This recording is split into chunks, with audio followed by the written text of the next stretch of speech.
Okay, once we convert it into partial fraction, which is that, we need to integrate it. So to integrate this bit, this is what we got. Now we need to integrate this bit. To integrate, obviously the way we do is, because this thing, if you go back to the real question, this was the real question.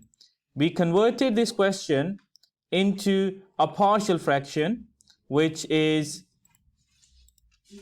like that. And then we need to obviously integrate these partial fractions. So we need to integrate. The way we integrate is this. We have to integrate that one separately. This 2 over 5 is constant. They go out. And you just integrate, let's do a different bracket. 1 over 2 minus x. And this minus sign remain here. Oh, sorry, we have to put the dx there as well. And this minus sign remain here, and then we integrate.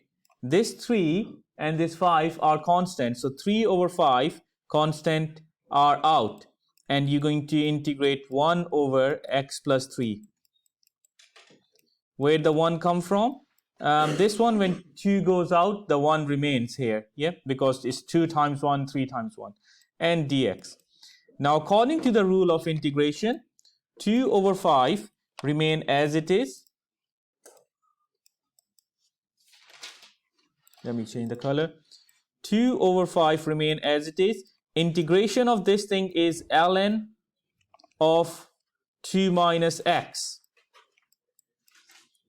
But if you have a look at that one, it should be ln of 2 minus x. But I said the differential of this thing should be on the top. So what is the differential of 2 minus x? Differential of 2 minus x is minus 1. But there is a 1 there. So I can put minus here and a minus here, which will make that one a negative, and then you got ln of 2 minus x.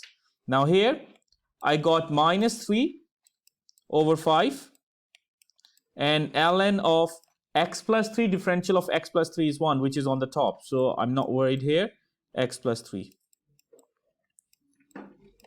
And a plus constant. Constant is that is integration constant, which will appear.